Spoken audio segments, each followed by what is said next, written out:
Welcome to Bullseye, Asia's largest stock market festival at an undergraduate level, conducted by D Street, Sri Ram College of Commerce. With a footfall of over 7,000 people from 100 plus prestigious institutes throughout the country participating in the events, Bullseye is considered a breeding ground for enthusiastic learners. Following the practice of making every new edition of Bullseye bigger, bolder, and better, we promise to deliver the most exciting experience with the 9th edition of Bullseye. T Street is Delhi University's only stock market oriented society which functions with the objective of spreading financial literacy and providing pertinent discourse relating to the financial markets. Through its various initiatives, we provide practical exposure to our team members in the field of financial research. Today, we are honored to host a panel of leading minds from the world of finance for a discussion here at Bullseye 21. Every year with our enriching speaker sessions, we try to uphold the spirit of financial awareness and dispersing knowledge. With such a great panel this year, we aim to improve upon the same.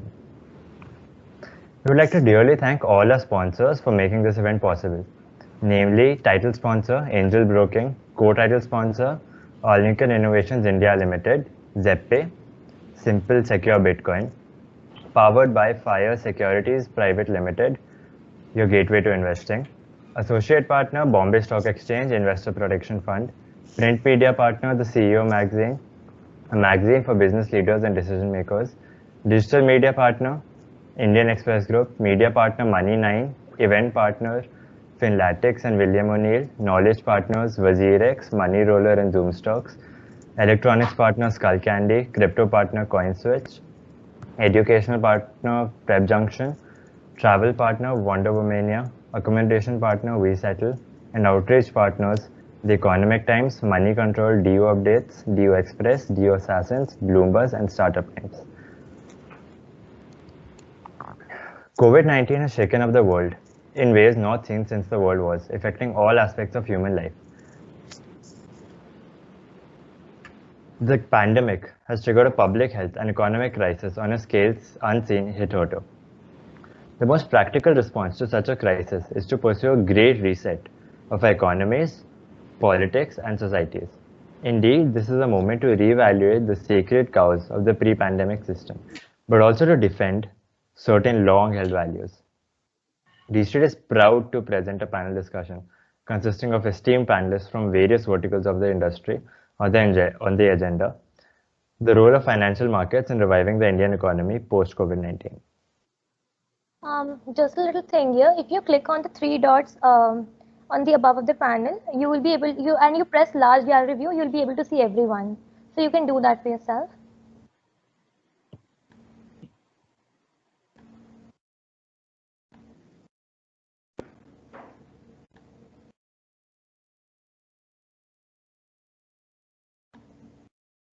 Okay. I can't still see it. I'll probably proceed then. Yeah. Okay. Before we begin with the formal introduction of our panelists, we would like to invite our faculty in charge of D Street, Dr. Santosh Kumar, who is a senior professor at Sri Ram College of Commerce, to say a few words and begin the session on a positive note.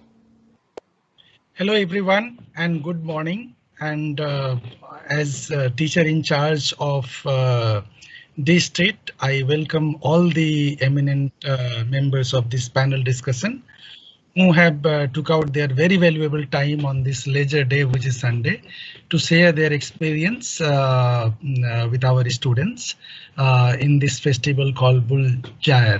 And friends, I mean, if we look at the topic of the panel discussion, which talks about what kind of financial initiatives we need to take so that we can counter the problems of economy that Indian economy is currently going through. In this context, I would like to say, just to set the context of the panel discussions, that the economists starting from Keynes to Schumpeter to recent Joseph Stiglitz, they all have highlighted the importance of finance in economic development. Way back in 1934, in fact, Schumpeter said that financial intermediaries are very essential for technological innovations and economic development. So many economists have highlighted the role of finance. Now, as far as pandemic is concerned, right, Indian economy, which was prior to pandemic, was considered to be the fastest growing economy in Asia. But during the pandemic, what we have witnessed, that Indian economy has gone into the worst performer in Asia region. So it is very important concern for us that how we can again revive Indian economy back to somewhere normal or at the fastest growing economy at at Asia level. What we are also I would like to highlight here that if you look at Indian financial system, right, we have got bank-based system and stock market-based system. Banks were already doing quite badly prior to the COVID crisis. In fact, NPA of non-performing assets of Indian banks was in top 5 largest NPAs performing economies of the world. So already we had our Indian, our banking system in bad shape. In fact, return on assets, return on equity, they all had turned negative primarily in case of public sector banks. Now, given the over dependence of the Indian economy on the banking system, right, and Indian economy doing quite badly, we are going to anticipate that banks are going to do quite bad in time to come. But also there is another dimensions of this, COVID period experience, that on one hand banks are under a lot of stress, but on the other side we could see stock market is doing quite well. Now, why such kind of different performance that we are witnessing? I think the experts would be bringing out in their discussions, and also what would be way forward, whether we need to promote banking system more aggressively and make it larger, or should we shift from bank-based system to more stock market-based system, right? Which one is good for the economy? Primarily keeping in mind that Indian economy is developing economy, there is a lot of problems of asymmetric informations which play a very important role in making financial system successful in terms of its contributions to the real economy. So there are many more issues which are there in our mind, and I think the experts who belongs to the area of finance, right, and primarily the market-based, financial intermediaries and financial institutions and companies, I think their input would be quite based on practical and their understanding, past understanding, and would highlight that how our Indian economy is going to perform in time to come. So with this word, I again welcome all the eminent panelists for sparing their valuable times, and I also congratulate our D-State students for having organized this very important topic. It's very crucial at this moment to understand that how finance is going to give way out or ray of hope for the survival of or revival of the Indian economy. So that's all from my side, and thanks a lot for giving this opportunity. Thank you, sir, for providing your valuable insights on today's topic. We would like all the participants to send questions for any of the panelists in the chat box, which we will try to address towards the end of the session. We will now be beginning with the introduction of our panelists. We request the audience to pin the panelist on their screen to have a better experience. D-Street SRCC feels immense pride in announcing its first panelist of the day, who is the father of modern financial derivatives in India.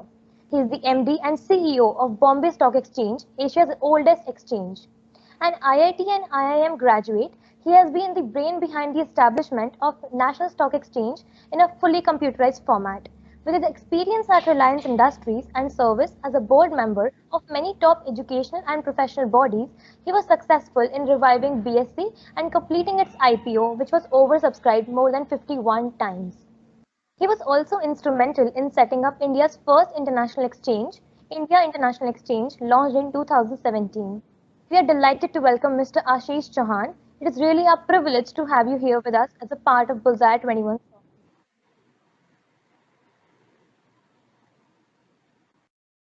Introducing our next panelist, he is the CEO of Paytm Money, India's biggest digital wealth management platform. He began his career at Deutsche Bank in 2006 as a national channel head. He also served as the CEO of Pinchel India, where he launched Realme Pesa, a fintech platform for mobile. Before his role, he was with BNP Paribas for close to 8 years, where amongst other assignments, he supported the acquisition of Sheikh Ham.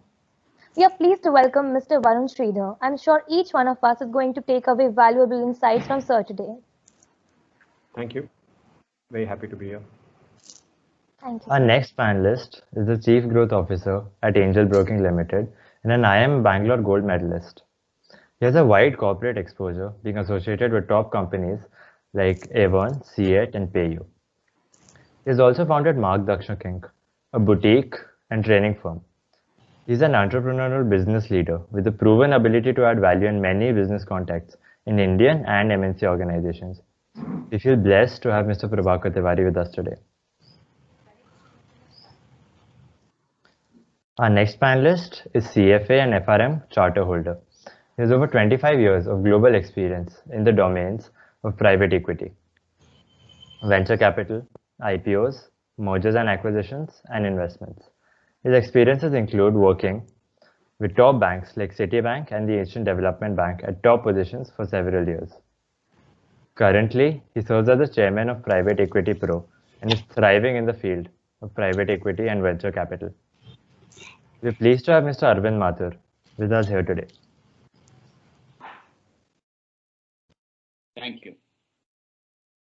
We take immense pride in introducing our next panelist, who is a chartered accountant by profession. She started her career at IIFL Asset Management Company in 2001 and is experienced in aiding market and segment growth for business in the financial services industry. She has been currently working with the S&P Dow Jones Indices as the South Asia head and is also the CEO of AIPL. She has high proficiency in business development skills and excellent customer relationship management. We're pleased to invite Ms. Koel Ghosh for the discussion today. Thank you. And lastly, we are very pleased to welcome our moderator for the day, who is a renowned journalist and news anchor. She holds the post of Deputy Editor at Money9, the digital business vertical of TV9 News Network. With over 12 years of experience in print, broadcast, and web media, she has covered various aspects of business news and stock markets. She has worked with prominent names like ET Now, Zee Business, and Money Control. She is currently leading the stock market coverage undertaken by Money9. Over these past years, she has covered a vast range of stories from breaking news to trendsetters and has also interviewed some of the biggest domestic and global experts in business, capital markets, and the economy as a whole. We are delighted to have Ms. Sakshi Batra here with us today. Ma'am, we request you to take over the proceedings and start with today's discussion. Thank you very much, D Street members, the students, and the respected teachers as well for having me on this platform. And with that, I'd like to begin today's discussion. And let me welcome all of you to Bullseye 21 by D Street, the stock market-oriented society of the prestigious Shriram College of Commerce. I am Sakshi Batra, and at the outset, I'd wish to thank all the organizers for hosting this event, undeterred by the still unfolding pandemic, which in the second wave is actually hitting us much harder and is testing our resilience and capacity to save lives, households, businesses, and the economy as well. Now, while we are aware of the ravages of COVID-19 on several key sectors, there are also indications that the recovery is well underway. And this has been reflected in the equity markets in both the advanced as well as the emerging market economies, having bounced back and scaling new peaks after the COVID crash seen in March 2020. With this backdrop, I'm going to be joined by an eminent panel today of experts to discuss and share key insights on the role of financial markets in reviving the Indian economy post-COVID-19. Joining in with me is Mr. Ashish Chauhan, MD and CEO, BSE, Ms. Koel Ghosh, MD and CEO, Asia Index Private Limited, Mr. Varun Sridhar, CEO, Paytm Money, Mr. Prabhakar Tiwari, Chief Growth Officer, Angel Broking, and Mr. Arvind Mathur, Chairman, Private Equity Pro Partners. And thank you very much, dear panelists, for taking out time and being with us here today. Mr. Chauhan, let me begin this discussion by first asking you that the stock markets were the first to react quite sharply when the first lockdown in India happened and the pandemic also hit us quite hard. And the way stock markets have really moved after that is also quite surprising. Within a short span of time, we've seen a V-shaped recovery, as well as the key, marquee levels that the Sensex has also achieved of 50,000 and 52,000 kind of peaks that we have seen. How would you really read the way the markets have moved in this last 1 year, and where do you see them going ahead from here? So in a sense, I think I will also touch on what Professor Santosh Kumar said. But before that, I would like to thank you, Shakshi, for being here, and also my senior colleague Arvind Mathur, who has been there guiding us all for several decades. Koel and I have worked together. Varun and I also work together now. He's my member.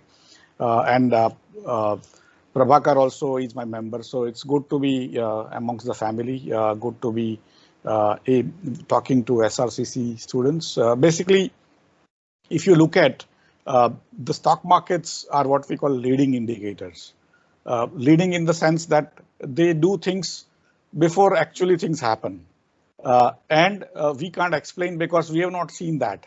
Most of the economic data comes with lag of 3 months, 6 months, 1 year, 2 years. So when the data comes, we think that is the data. No, that is past. That is the data of the past.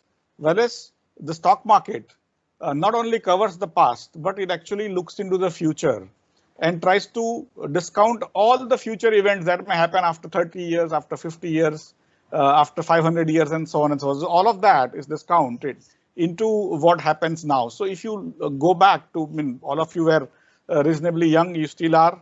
But if you look back in, say, January, February of 2020, a new rumor started coming up that there is a kind of a very infectious fever which is coming out of China in Wuhan, and Wuhan has been closed. And something really grave is happening, but we are not going to be affected because we are so far away from China. And suddenly then you saw things going wrong in Italy, which was like a surprise to many, and Iran, which was even worse surprise, because how does China and Wuhan affect Italy and Iran? But then also the rest of the world, including US, the rest of the Europe was very sanguine, very confident that this is a Chinese disease. It affects Chinese people because they eat whatever, and that's why it's not going to affect us. But within a very short span, pretty much the numbers started increasing everywhere. India also got its own share. But more interestingly, we basically started getting a tremendous number of experts of Indian origin from US, whom nobody actually looks at in US. But here we treat them as gods. So they started descending on Indian television and started telling us that by July 2020, India will have 30 crore, 300 million infections and 100 million, that is 10 crore deaths. And that was like a thing which nobody had seen. And it was said that this pandemic is going to be once in 1,000 years and stuff like that. And it's very vicious. It is very difficult to manage. And so what happened is the markets took it, of course, with a pinch of salt, but who knows, you know, and that's why the market went down 40%. But by the time India was growing pretty fast. And I think Professor Santosh Kumar mentioned about India's banking system being bad.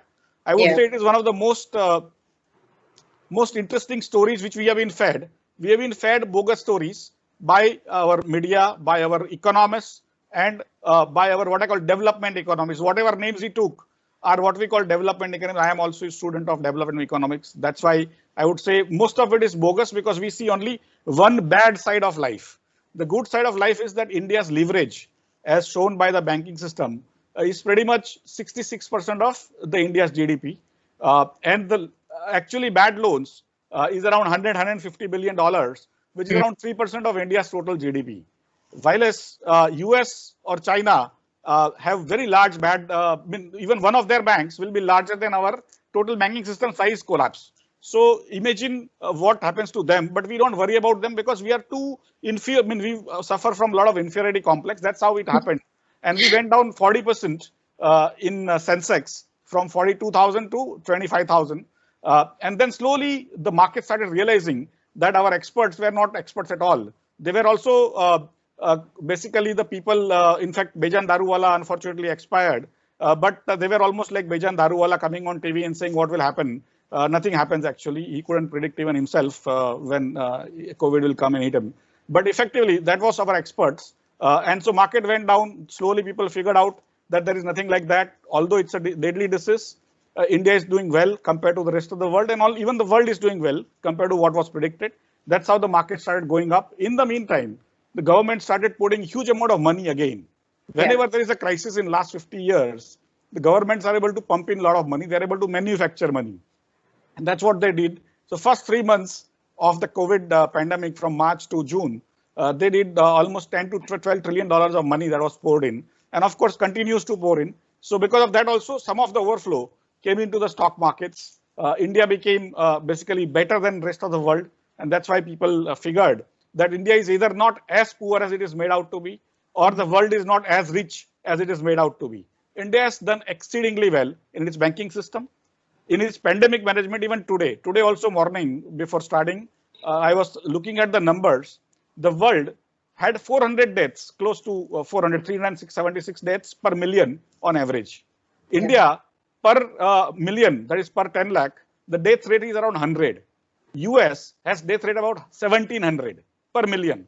Don't get impressed by the headline numbers, because India is 20% of the world population, the second largest country, and China stopped giving their data after 80,000 because their computers can't count after 80,000. So we are the largest, pretty much now 25% of the world population if you remove China. And we are still very, very low on count of the patients.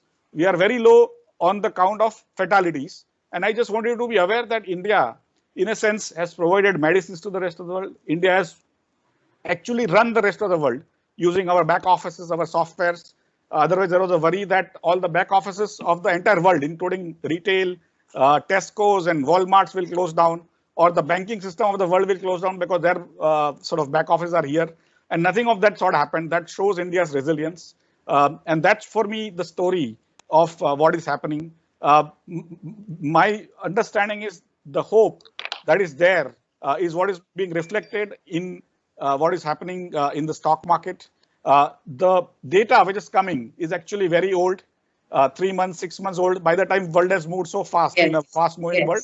And that is what I would just now end for the time being, and then later on we can probably discuss more. But India is doing well, and don't worry at all. Of course, we are going through a second wave, as Sakshi said, but we will also overcome this. We are providing vaccines to the rest of the world. Why we will not provide to ourselves, right?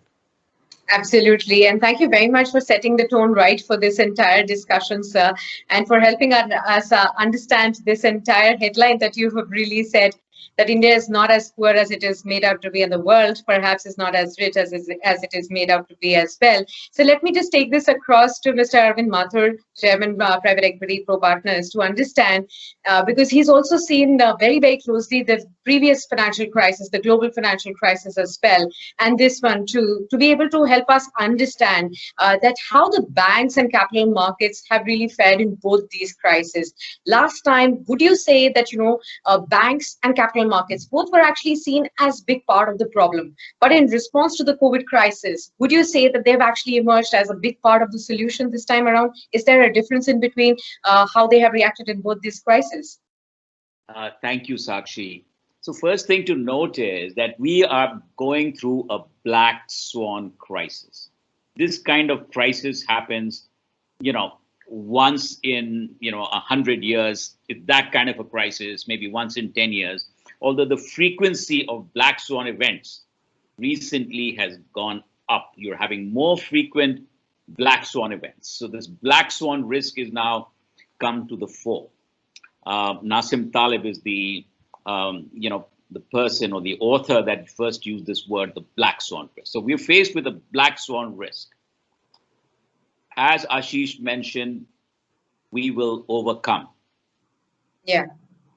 There is an investor in the world, which is one of my favorites. It's called Rothschilds. And they believe never waste a crisis. An investor should never waste a crisis. And what does that mean? It means that there are new opportunities. When we had the good times, there were a certain kind of opportunities. Now, when we're going through this black swan crisis, It's not as though, the investors are not doing anything, the banks are not doing anything. They're all looking at new opportunities. So that's my first point. But coming to your very specific point about banks and the overall realm of banking. So when you have a crisis of this nature, where the entire economy is affected, your GDP goes down, gets into negative growth territory. Yeah. Naturally, companies are facing a tough time. Their sales decline. You're not going to go out in the street and the shops to buy things, right? If you're not going to go out and buy, the companies who manufacture those products, their inventories will build up, their cash flow will go down, and they would default. But look, don't blame those banks. This is not their fault. So our government, the government of India, has responded extremely responsibly.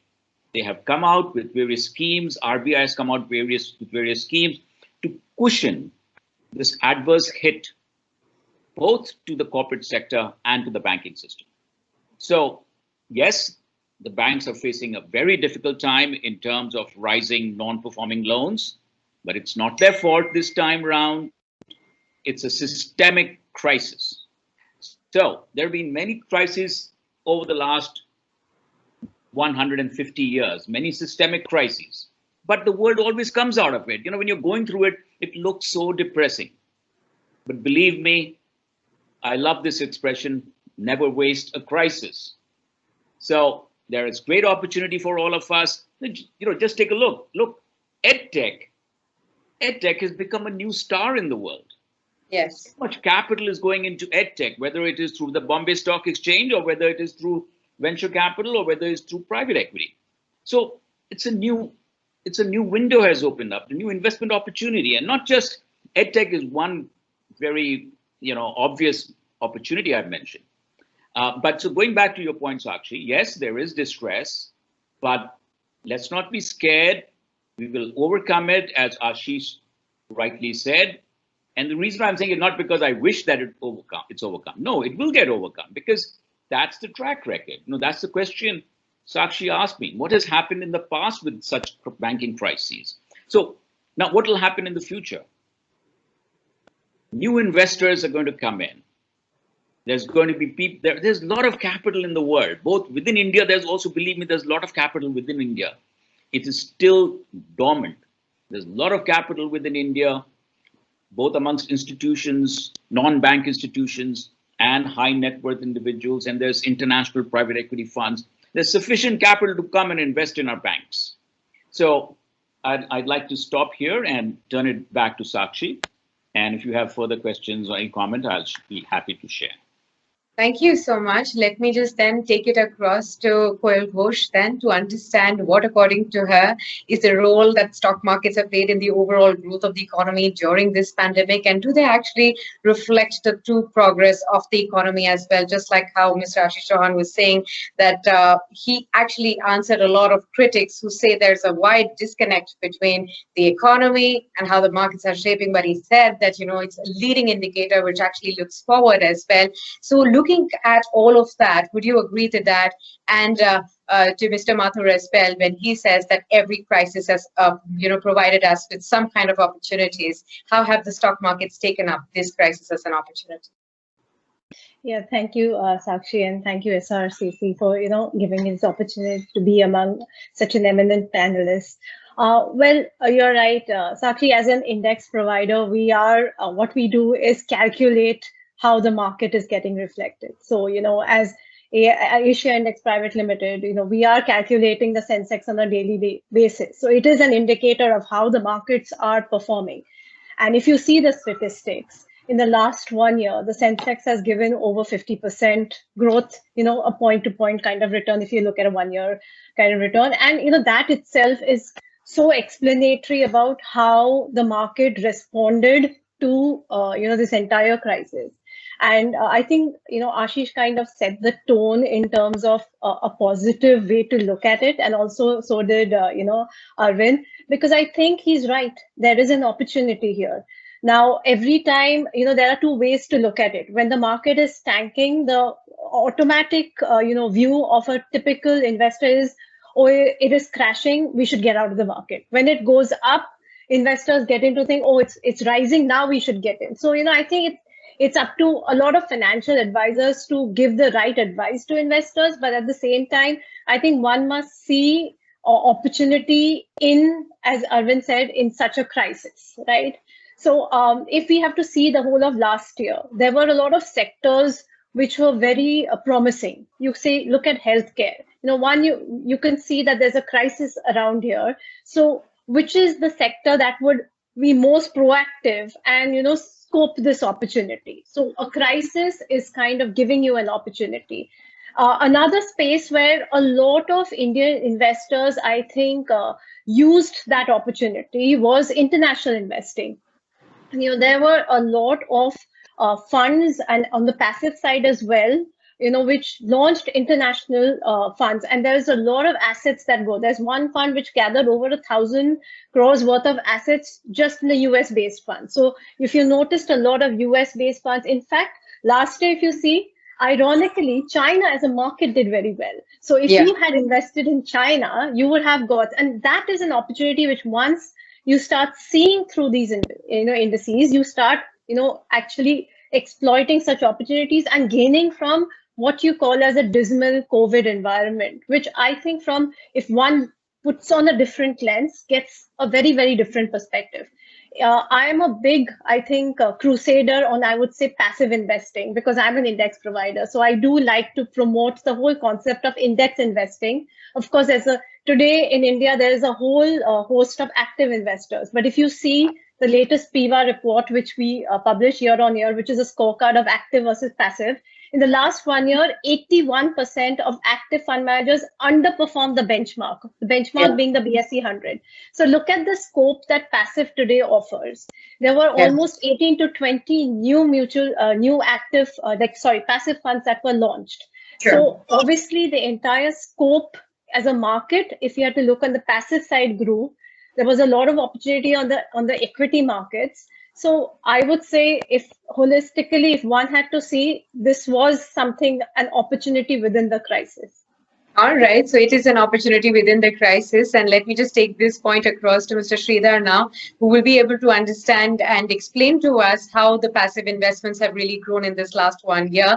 Now, mutual fund investments through even Paytm Money have actually seen a sharp surge. We've seen media reports talking about how mutual fund investments crossed the 5,000 crore rupee mark as well, with 1,500 crore rupees coming in just during the pandemic too. So people are investing their spare money in mutual funds, even in times of crisis, which is a positive sign for sure. What, according to you, sir, does this really reflect about the Indian financial markets and the investors' changing behaviors? First of all, thank you, Sakshi, and thank you, everyone, and thank you, SRCC, for inviting. In my mind, I'll put the headline out very simple. I think 2020 to 2030 for India is maybe the single most important decade, because a lot of hard work that happened between 2010 and 2020 is coming together. Whether you count it as digital infrastructure, mobile phones, regulators, government, the list is long, right? And like Ashish correctly put it, I think all of that came together, and COVID kind of triggered it, right? It's a sad event that triggers something nice, but that kind of triggered what I would call the new India, right? And as the new India happens, what I like even more is the new India is being now led by young Indians, right? And so I'll give you some statistics. So we recently launched our stockbroking business, and we've got about 250,000 customers now. And out of the 250,000 customers, 45% are less than 25, right? Out of my mutual fund investors, which are about 7 million, we have about 40% people who are less than 25. 60% of them are first time to market. And we get at least one customer from 99% of all PIN codes in India, right? Now, why do I give you those numbers? Because I think when I was young, my father told me LIC kar lo, post office mein dal lo, ghar kharid lo, right? And I think that's how my life started, right? It's a gaadi kharid lo, EMI kar lo. I think the younger generation says, screw all this, let me go and directly do option trading on day zero, right?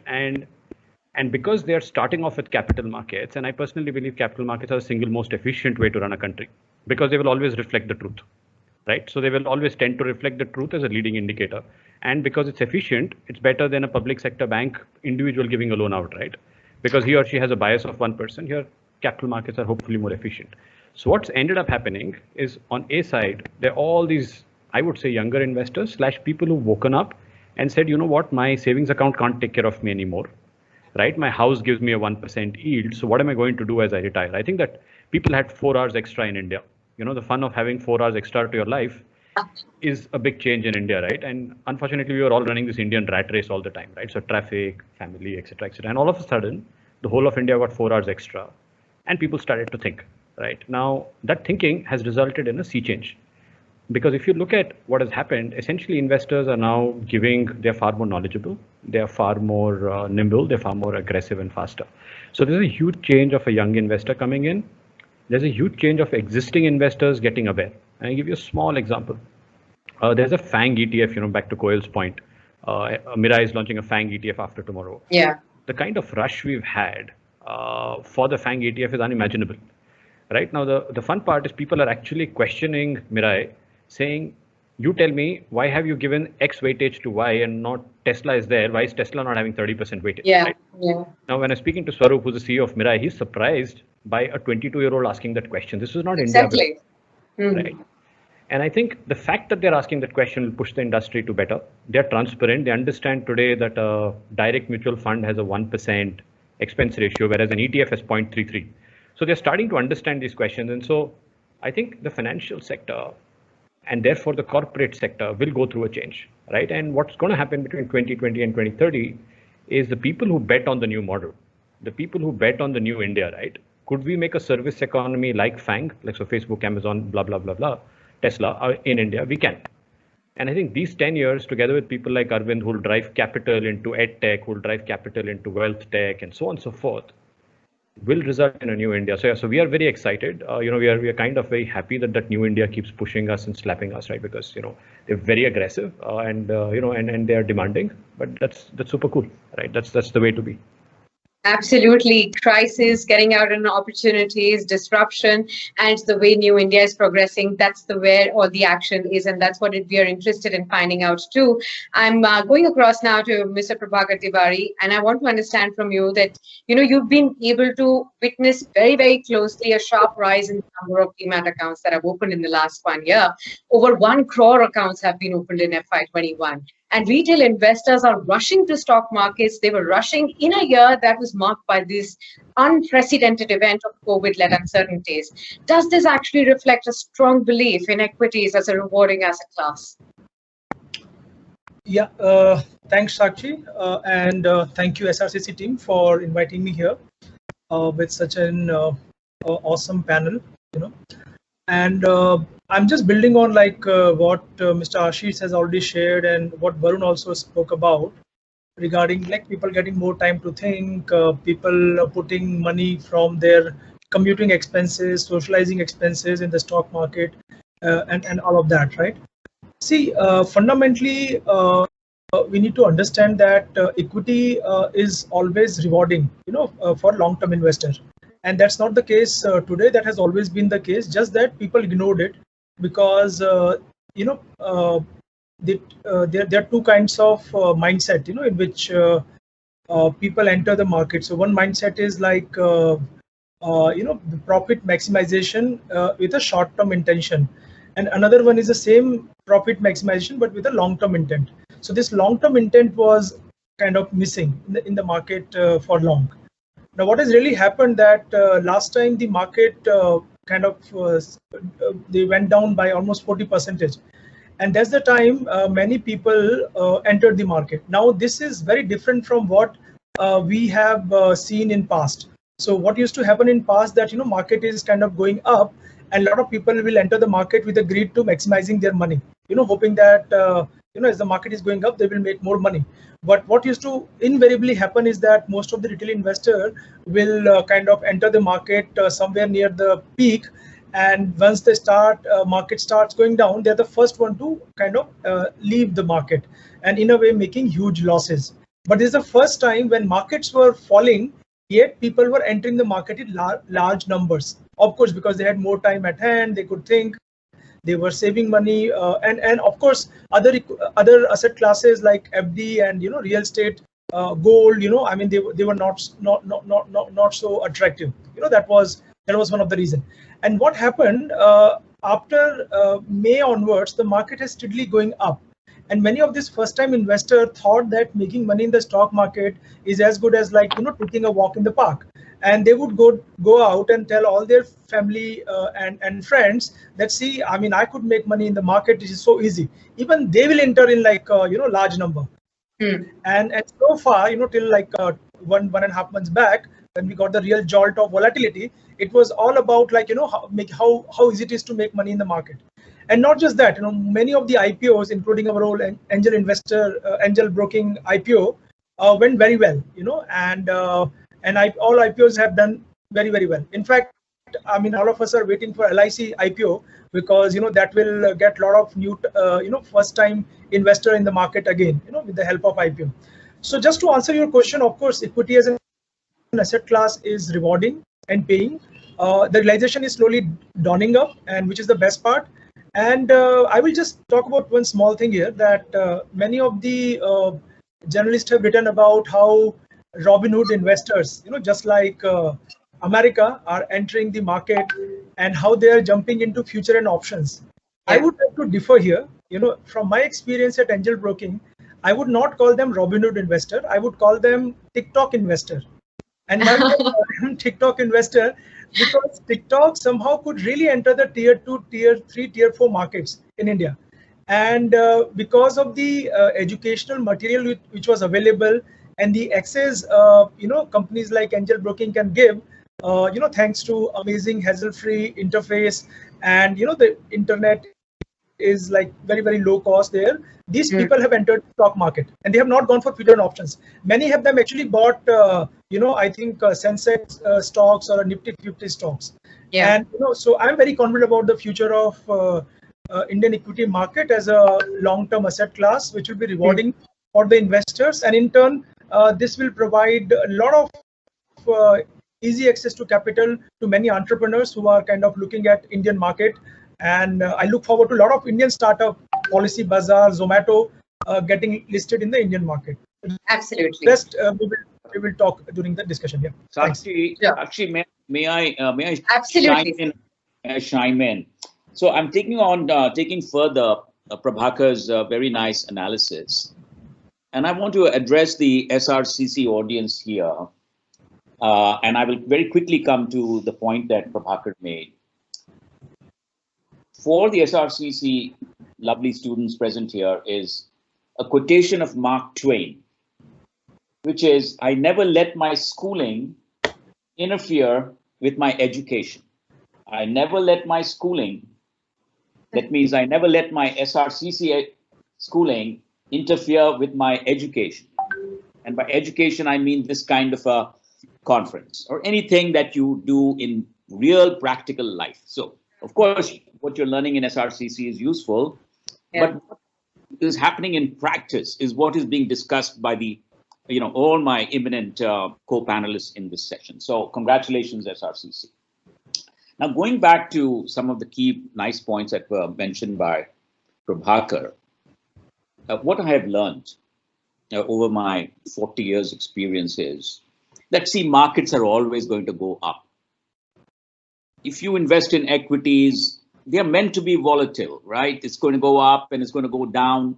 You know that. Everybody knows that. No need to cry about that. If you invest in equities, they're going to go down. Don't have to cry about that. It's all about portfolio management principles. And what are those portfolio management principles that you should bear in mind? These lovely students of SRCC should bear in mind. This is how you diversify your portfolio. You diversify your portfolio in different asset classes. If I give you $100 million and say, this is all the wealth you've got, then what you need to do is that maybe, okay, I'm going to put $20 million into, no, let's say I'm going to put $50 million in a safe, safe AAA rated bonds. Yeah. कुछ भी होएगा, मेरे को इससे अच्छी income आएगी. ठीक है? Then I'll put 5% in private equity. Maybe I'll put another 5% in hedge funds. Maybe I'll put, 10% in gold. And maybe I might say, look, I'm going to put 30% in equities. So now what am I monitoring? I'm monitoring the performance of this portfolio as a whole. Yeah. Within this portfolio, things are going to go up and down. There's going to be some of these asset classes are going to be more volatile. Some are going to be less volatile. And, stock market, obviously the most volatile, right? So you don't have to worry. The first principle that you learn in the CFA, and not just learn in the CFA, any practical investor in Bombay or anywhere in the world knows already that you've got to diversify your portfolio. Then you will not be bothered because you now created a shield for yourself. You shielded yourself. You shielded your wealth. That's how you protect your wealth. So that's the only suggestion I wanted to add, Sakshi. Thank you so much, sir. Let me just bring in Mr. Chauhan's perspective on, because Mr. Tiwari was also talking about the primary market space, and I wanted his view as well. Sir, do you believe that financial markets had an even more crucial role to play during the pandemic year in not just maintaining the smooth functionality of the secondary markets, even though remotely, and the most turbulent times, but also helping the real economy recapitalize the primary markets as well? In a way, I think the debate also started with Professor asking whether we should be more market driven or be banking oriented, right? Yeah. And in a way, that is the question to ask. Of course, the fraud part of it, which is what is considered very smart question by Varun. For me, those are basically questions of the herd, Yeah. questions of the people who don't know anything, and they ask you smart question because they read somewhere on Twitter and they want to ask you and be smart about it. It is not smart question to ask you why Tesla at its peak is not there in the index, because my son is 19-year-old, like all of you. He is a US citizen, and because in India he can't trade. I work with BSC, so my family is not allowed to trade. He started trading in US, and he basically asked me why not Tesla, and he thinks Tesla is going to go 10 times more. And probably it will become entire world GDP, right? That is the perception uninitiated get, And so for me, that 900 Tesla is now become 600 Tesla, and it will become 300 Tesla at some point, and so on and so forth. So for me, go for value. But your question is, why I'm telling you this, the smartness is not in asking questions which are bogus. Although, because the Swaroop Mohanty, who is the Mirai CEO, is a smart guy, he will make you look smarter by telling that you asked you smart question. It's a bogus question, and don't get impressed by somebody telling you that it's smart questions, right? I just want you to be aware that don't get trading in options at all. If you don't have money, if you can't afford, basically, I set up derivatives in India, okay? And I'm telling you, if you don't know, don't try it. It's like, if you don't know how to cut vegetables well, don't take the knife in your hand, okay? It is basically, knife is a very useful instrument. Similarly, options are very useful instruments, but only in the hands of the people who are initiated, who know about it, and who have the capability to handle the losses. Correct. Otherwise, you will lose your money and your parents' money and your grandparents' money. So don't try unnecessary stunts like this. Whenever summer comes, these thumbs up ads come, right?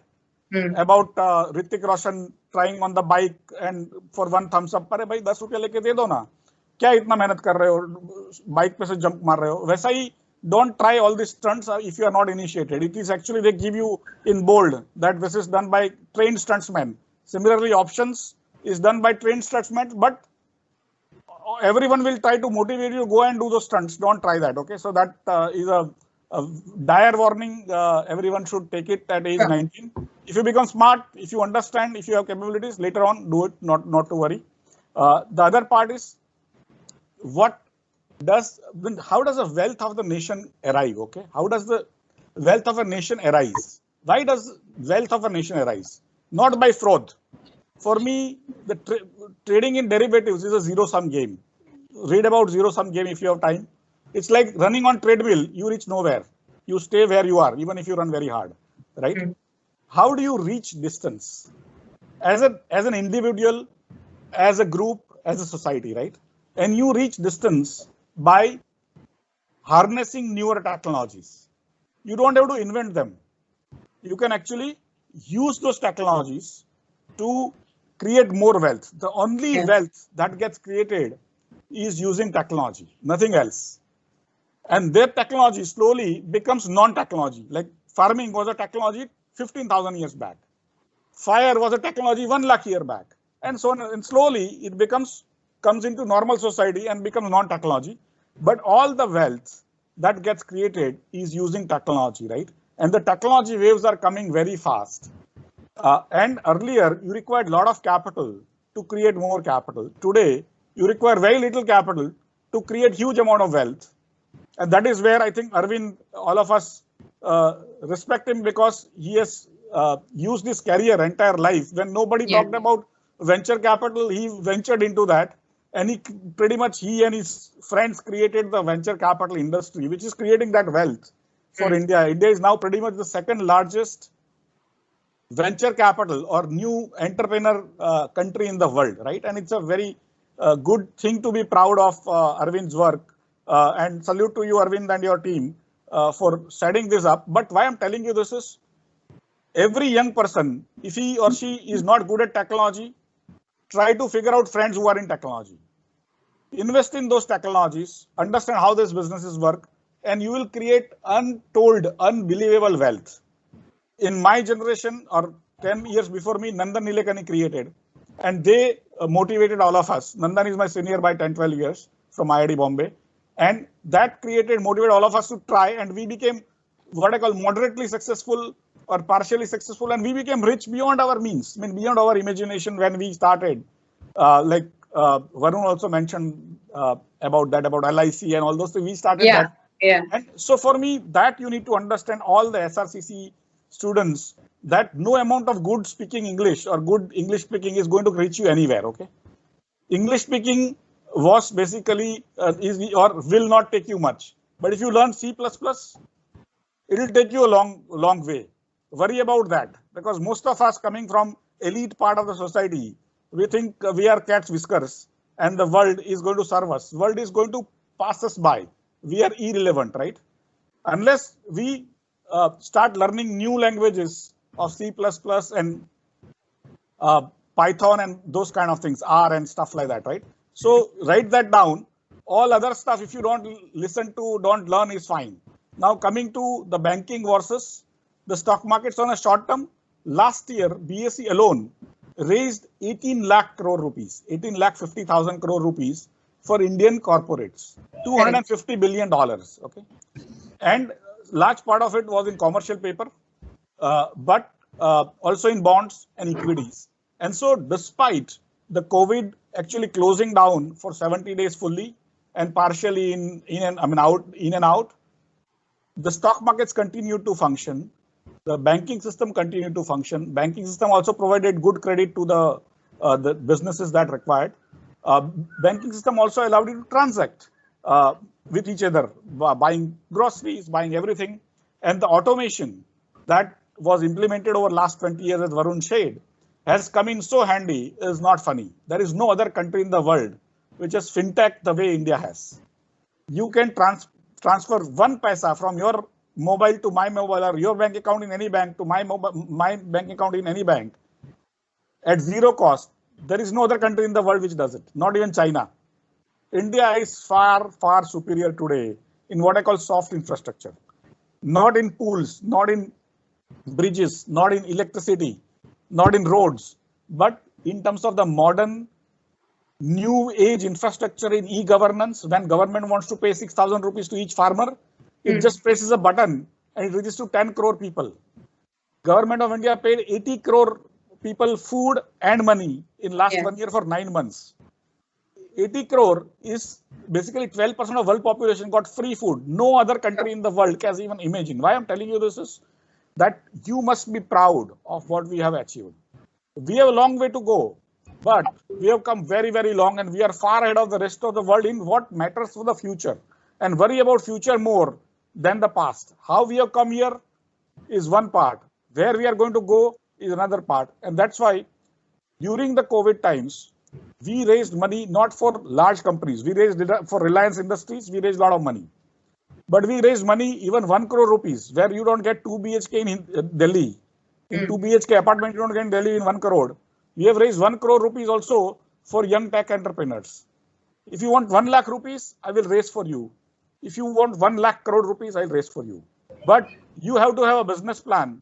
You have to have a story. You have to convince people like Varun or Prabhakar or those people who have money or their clients who have money. And finally, you have to convince Arvind, who has a lot of money in his investors.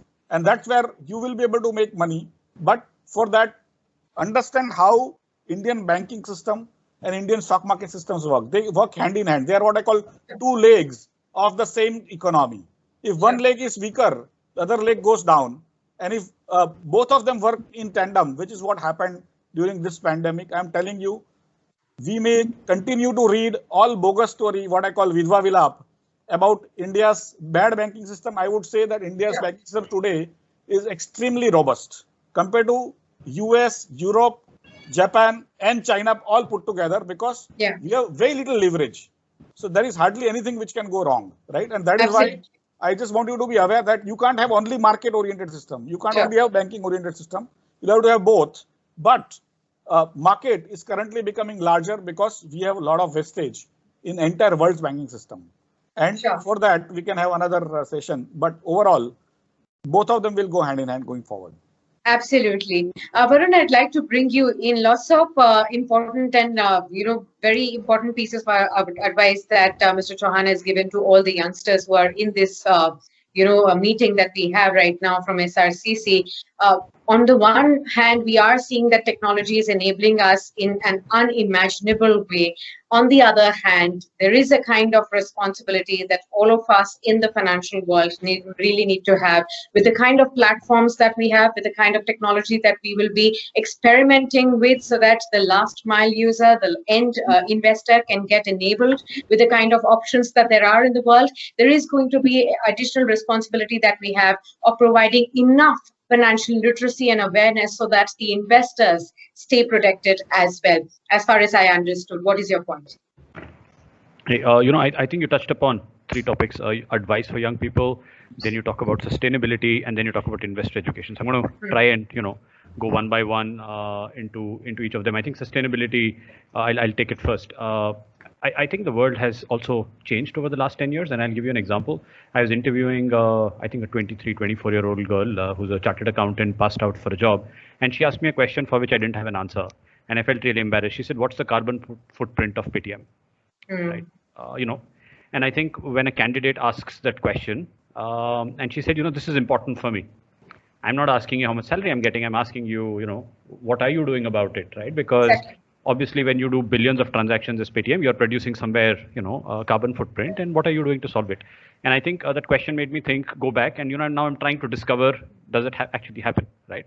And I think and I have a lot of hope in the young India, because as I see them, I know that they're starting to ask about these questions. I know that there's a conversation of sustainability. There's a conversation of indexes which reflect the companies are getting questioned. So on that topic, I have a lot of hope. I think the next 3-4 years, all of us as business leaders, as important spokespeople, as journalists, as press, I think everybody starts to talk about it. And what I like in India is once you start talking about it, sooner or later we'll find a solution, right? So I don't think that's far away. So that's my first question. Second, I think, is investor education. I'm born out of parents who are teachers, right?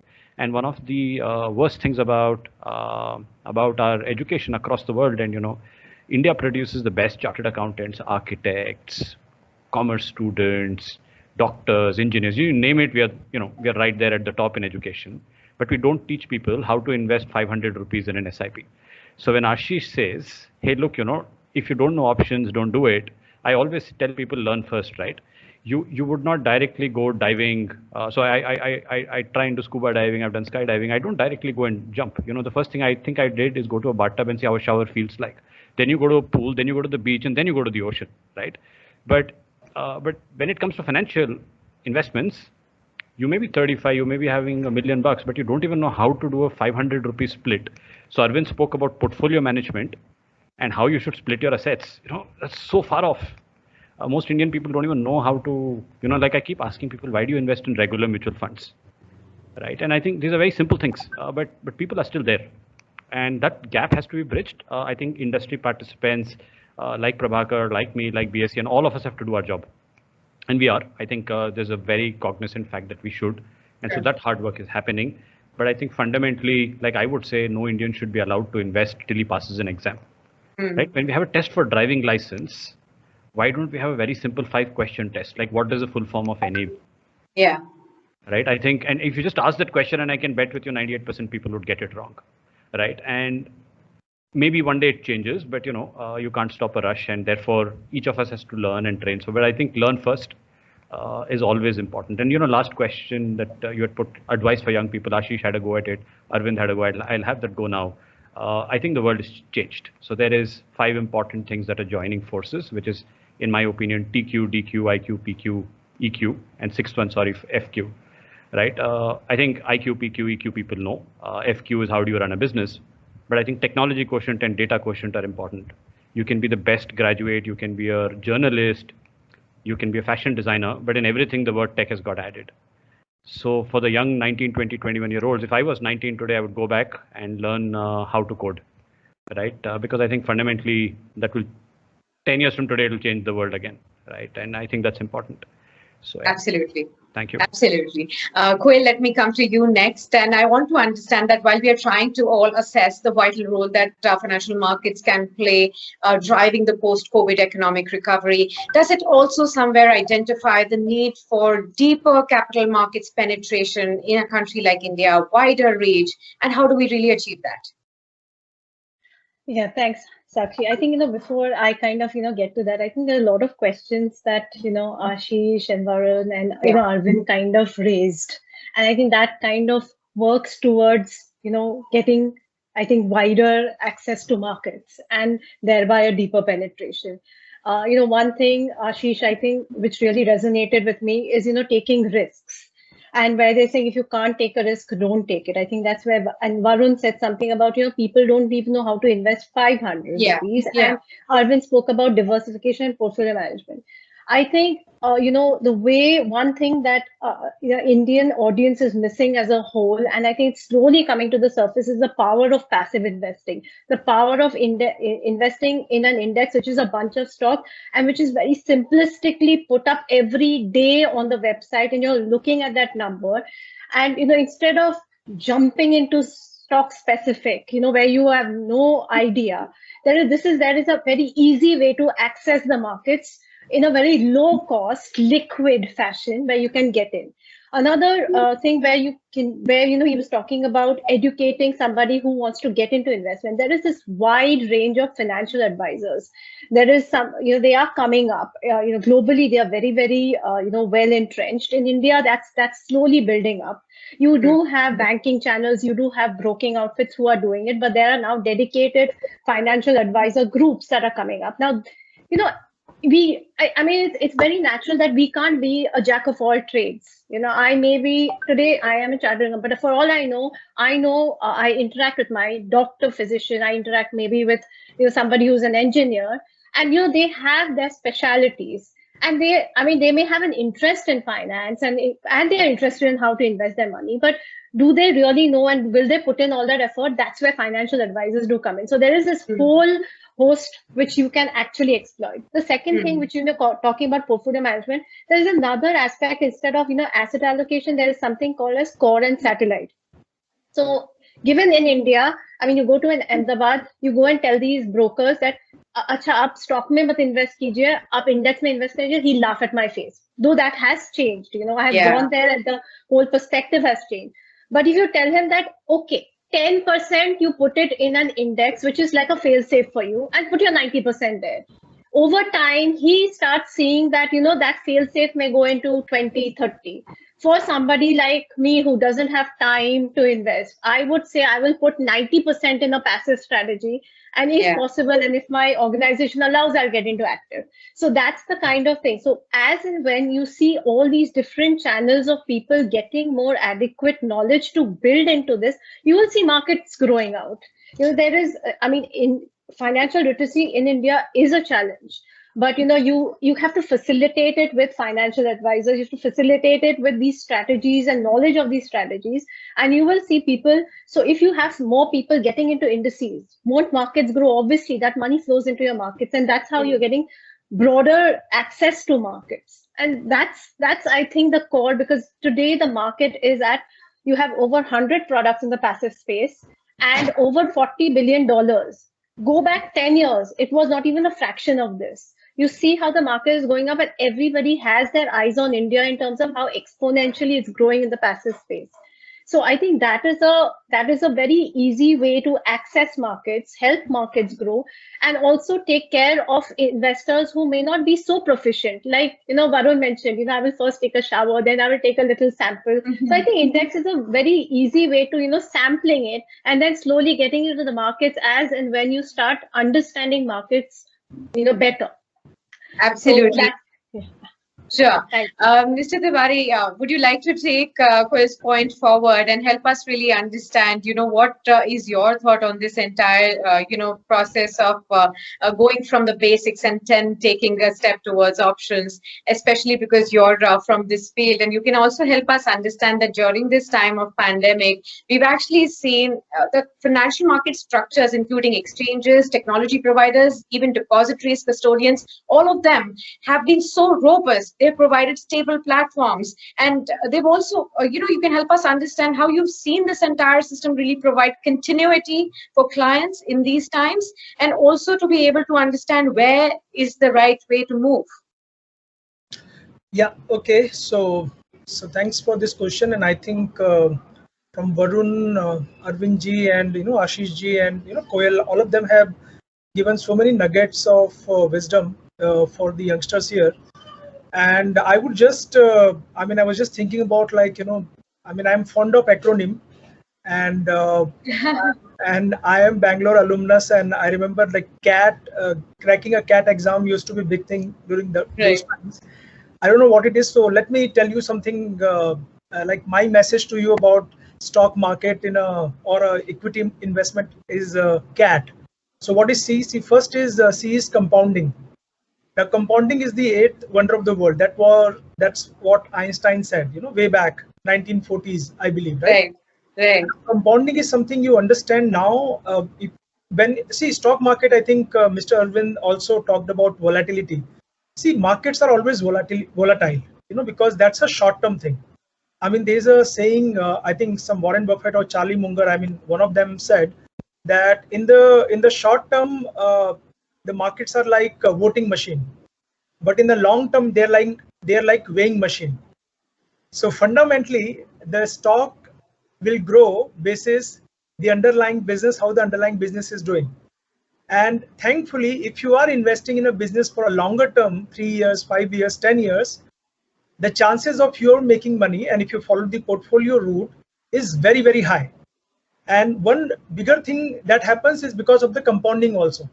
Because of the fact that, as you are staying invested, your earning of the companies are growing, so your stock prices are growing. You might be getting dividend also, or company would be reinvesting the dividend in the business growth. So compounding is amazing. The second aspect is averaging. Like the other thing people talked about is that time in the market is more important than timing the market. So when you start averaging, rather than buying all your favorite stock with all the money at one go, if you put in a monthly kind of SIP route for your stock, for your mutual fund, that will be amazing.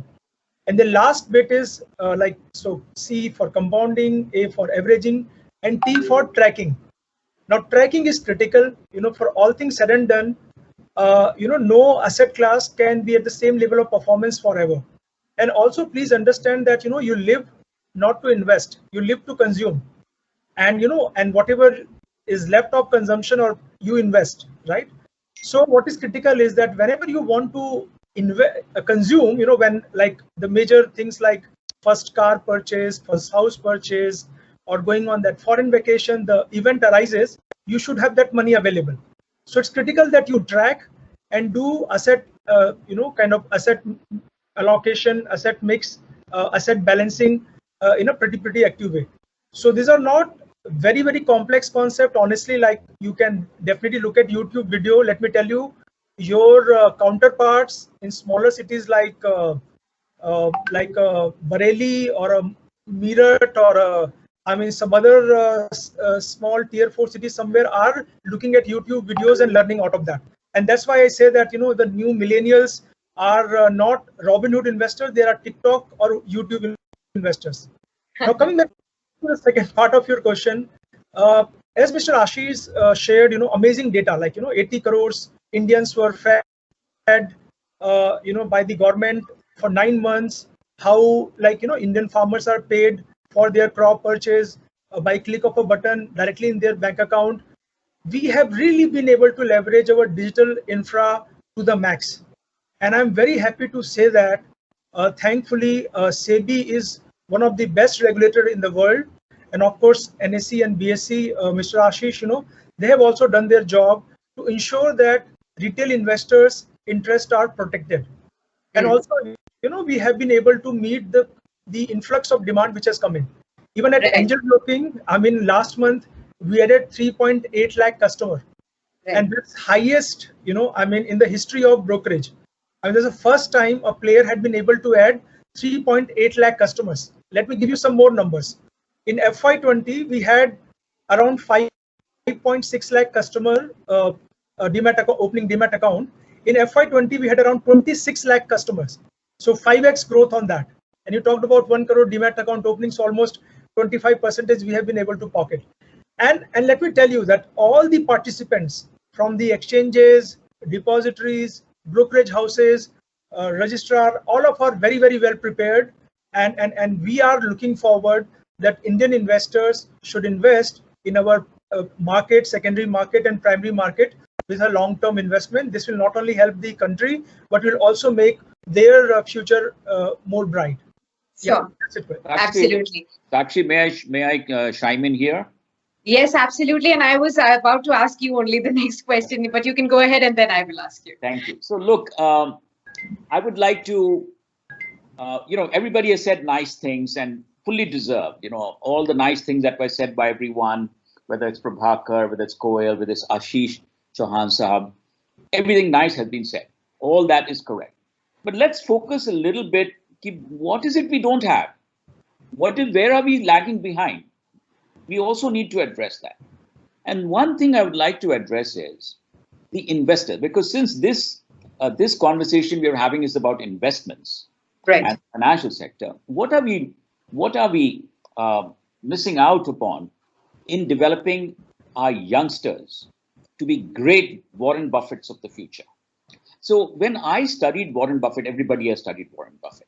You know what I was surprised, and this is actually a common trait in the US. People start learning these sorts of investing skills at the ages of 11 and 12. Even if you see golf, you know, Tiger Woods started at the age of 5. Even in India, you know, many games, many sports, cricketers, Nawab of Pataudi started playing in school as a small boy of 10 or 11. Now the question is, in the investment world in India, if I may make one observation, ye nahi ho raha hai. I'm not seeing people of the ages of 11 and 12 already operating on the stock market. Now, what do I mean? Is that, I'll give you an example. So one is Warren Buffett. He started at around 11, at the age of 11.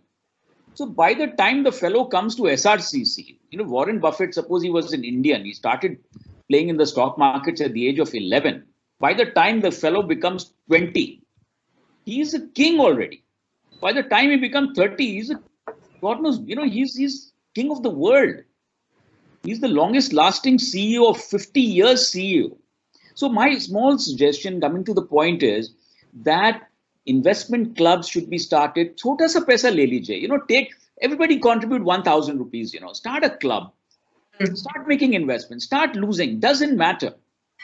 Until and unless you start very early, as Ashish ji said, you know, you're going to burn your fingers. You're going to cut your hand from the knife. So start early. That's my one. And the beauty about India, why am I convinced about that? You know, we are in a beautiful country with a tremendous future. soft infrastructure, Ashish Saab said ki hega hamare paas. Physical infrastructure, aa raha hai. Another 10 years, we will have fantastic physical infrastructure. EdTech se education ho raha hai. So I'm seeing a very bright future for all these lovely people who are sitting in this webinar, who are the students here. I'm seeing a great future for them. So get into investing, at a very, very early stage.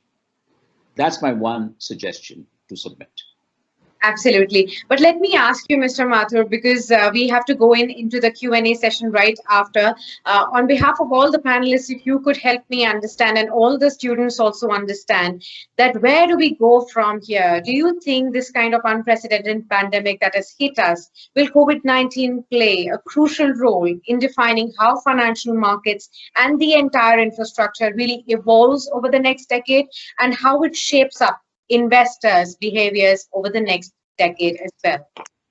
I would love to answer that. And firstly, I would like to say that let's think of the worst situation. COVID continues in India, around the world, not for 1 year or 2 years. We thought we had victory, right? By March of 2021, we thought we were victorious. Now it's come back to bite us again. So when is this COVID-19 crisis going to end? It may end in 2022, 23, 24, but don't worry. The world goes through crises for a long time. The 1930s Great Depression lasted for almost 4 or 5 years, I believe, from 1929 to 1934 until the SEC brought out its new regulatory framework. So crises, ye wala jo crisis hai na, it can last a number of years. We don't know how long. I don't know how long. So that's the first thing to recognize, right? So the next question is, my God, is it going to be terrible for us? No, it's not going to be. Because the world has solutions. The capital markets have solutions. People are creative. People want to deliver. As number of speakers have already said, some 2 or 3 speakers talked about technology. People come up with new solutions, So going forward, you're asking me to look into the future. I would say that this crisis could continue. We don't know how long. Could be 3, 4, 5 years. Don't worry. Already we have so many solutions. All of us are talking through this Microsoft Teams. This solution wasn't there till pre-pandemic. EdTech wasn't even there in any serious way. Universally, now it's universally available. So we'll get over this crisis, is my point that I want to say. And the reason why I'm saying it, not because I'm wishing about it, but all the crises in the past, the world has come out a winner. Absolutely, the world will come out a winner, and that is what we hope and pray for. Beyond this pandemic, we will come out much stronger than now. Let me just now invite all the students who have some questions for our panelists as well. Let me first ask Hriday to come on and ask your question, Hriday.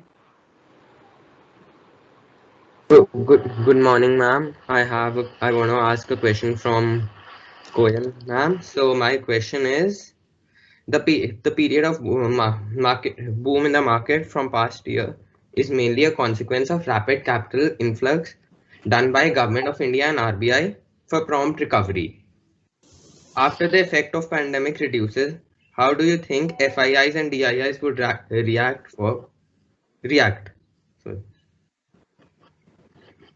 So Koyal, could you take up that question? How do you expect that post the pandemic FIIs and DIIs will react? Well, if you heard the panelists and the optimistic tone that we have for India as a whole, you can see that I think we have a very, very strong foundation. Our companies are still doing very well. If you see, there are segments, healthcare last year gave over 60% return. So you have companies, in fact, our pharma companies actually provided medicine, like Ashish, said, to other countries. I have a colleague of mine in South Africa who said, we got all our vaccinations from India.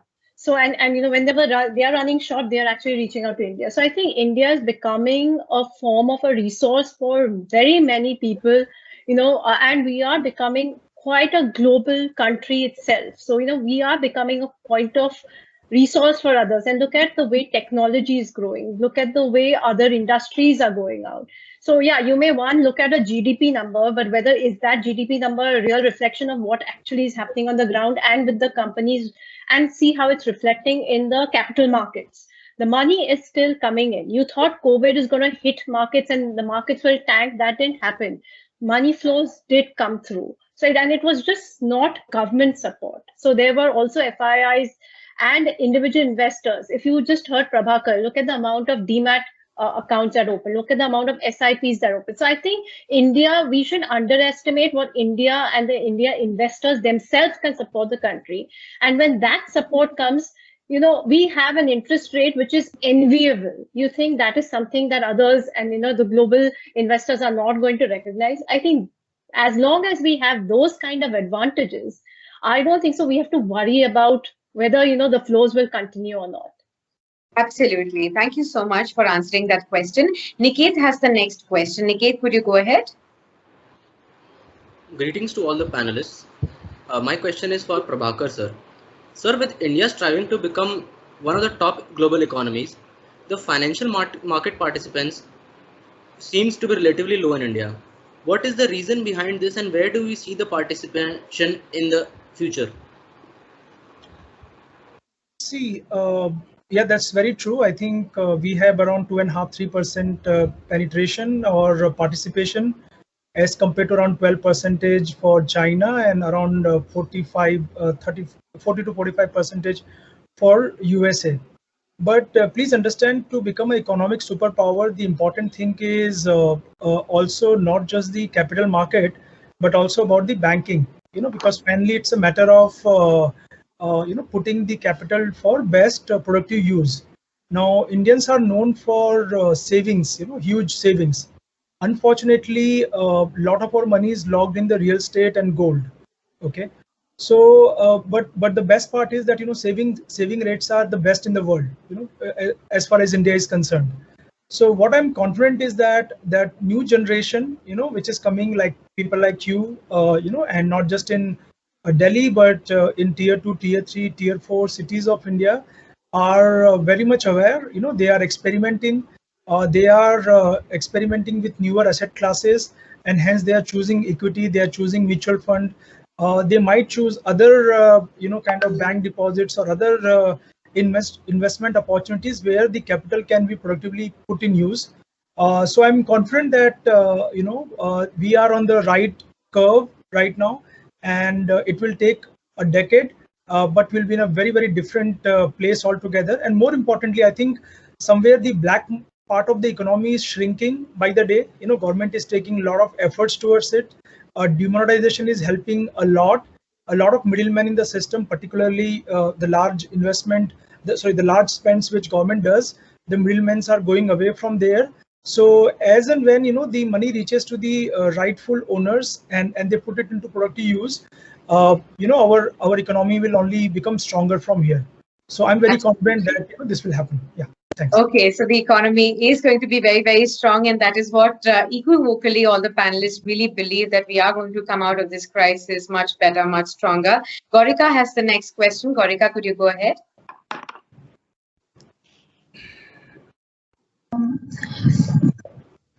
Good afternoon, all present here. My question is Ashish sir. So India's first ever green municipal bonds get listed on the BSE. So how do you think it will be beneficial for the government and society as a whole? Yeah, I think it's interesting you asked about the green municipal bonds. In a way, the green finance is basically a word which is coming from largely Western world, especially Europe, that they've understood 50 years back the problems of industrialization, how it pollutes their world.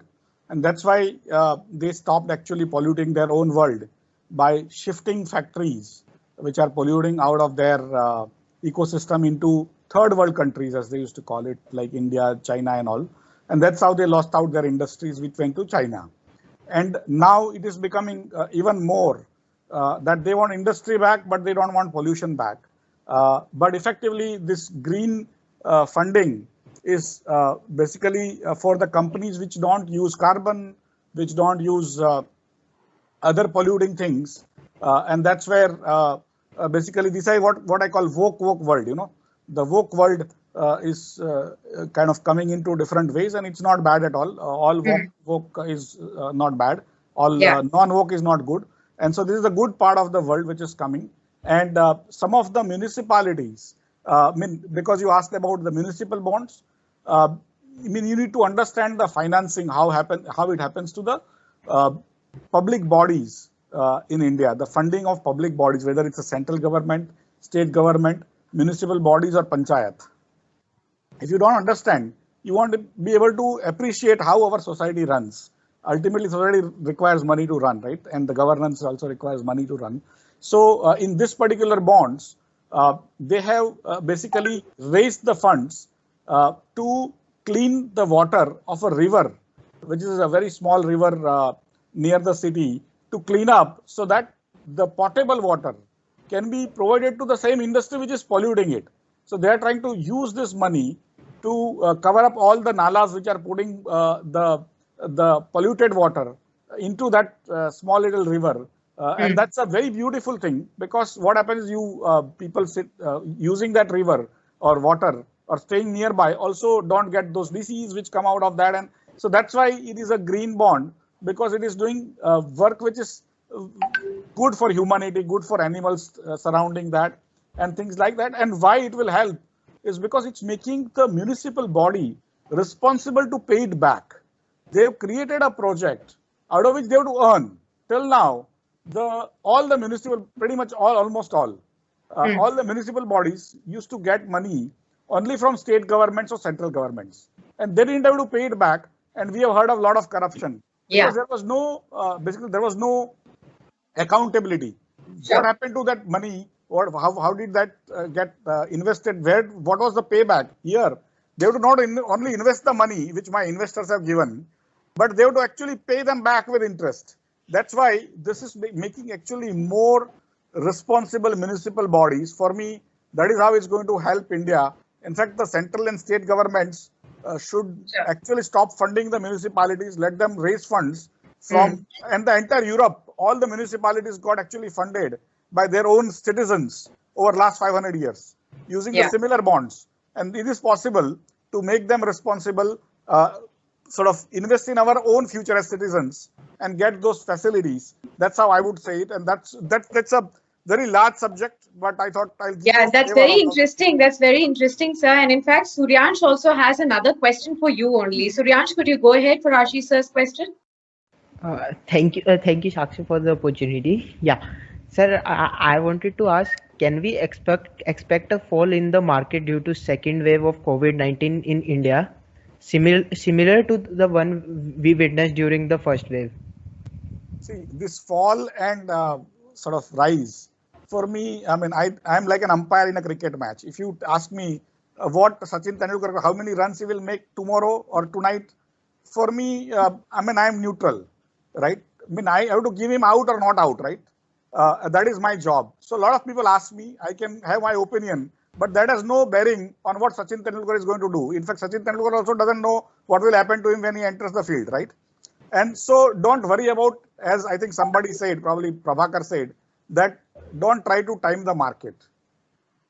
Stay for longer period in the market. So if you enter now and even by chance market goes down, if you're there for 30, 50 years, you're certainly bound to make money in a growing economy like India. So for me, anyone asking me this question, you are asking a wrong guy, a wrong question.